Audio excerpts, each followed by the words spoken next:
یہ بات بالکل واضح ہے کہ اگر جماعت اسلامی یہ تحریک نہ چلاتی تو حکومت تو آئی پی پی سے بات کرنے کے لیے تیار ہی نہیں تھی۔ ہم نے مسلسل اس پر کام کیا، تحریک چلائی، دھرنے دیے، گرفتاریاں ہوئیں اور ہڑتال کی،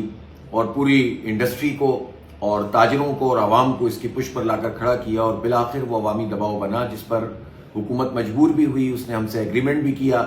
اور پھر آئی پی پی سے بات کرنا شروع کی۔ ہم مسلسل یہ کہہ رہے تھے کہ آئی پی پی سے آپ کی جتنی نیگوسیشن ہو رہی ہے اس کا اثر بجلی کے بلوں پہ پڑنا چاہیے۔ بالآخر وزیر اعظم صاحب نے آج اعلان کیا ہے، ہم اس کو ویلکم کرتے ہیں، لیکن یہ آخری اعلان نہیں ہونا چاہیے، یہ پہلا اعلان ہونا چاہیے۔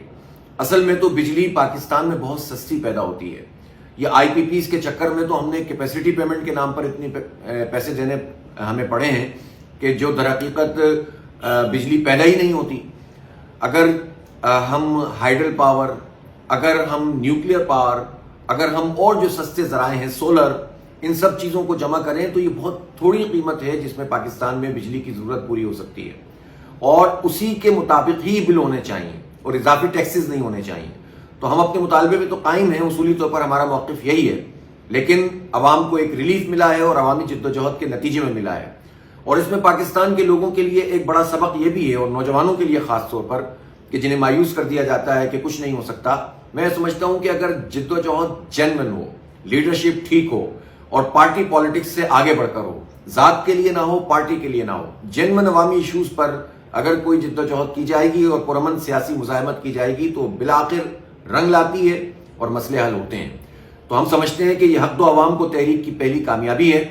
اور ہم مزید یہ پریشر اب حکومت کے اوپر بڑھائیں گے آنے والے دنوں میں، اور میں ایک دو دن میں انشاءاللہ اعلان کروں گا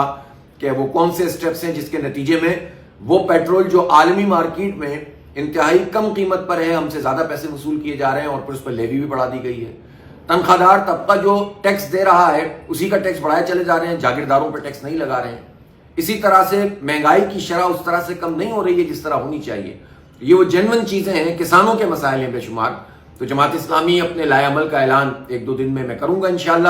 اور میں سمجھتا ہوں کہ یہ بڑی اچیومنٹ ہے کہ بجلی کی قیمتیں آج کم ہوئی ہیں، ہم ویلکم کرتے ہیں، اور ہم یہ چاہتے ہیں کہ یہ مزید کم ہونی چاہیے، اور پاکستان کے عوام کو ریلیف ملنا چاہیے، انڈسٹری کو ریلیف ملنا چاہیے، تاجروں کے لیے ریلیف ملنا چاہیے۔ اسی کے نتیجے میں جینوئن گراؤنڈز پر معیشت آگے بڑھے گی۔ یہ جو اسٹاک ایکسچینج کوئی پیمانہ نہیں ہے، اس میں تو اتار چڑھاؤ آتے رہتے ہیں۔ اصل پیمانہ یہ ہے کہ معاشی ایکٹیویٹی بڑھے، اصل پیمانہ یہ ہے کہ صنعتیں آگے بڑھیں، اور اصل پیمانہ یہ ہے کہ عوام کو ریلیف ملے، وہ کچھ سوچنے کے قابل ہو سکے، اور ان کے بل اتنے آئیں کہ جس میں وہ ادا کرنے کے بعد کچھ پیسے بچا کر اپنے بچوں کی تعلیم اور صحت اور روزگار کے لیے لگا سکیں، کھانے پینے کے لیے لگا سکیں۔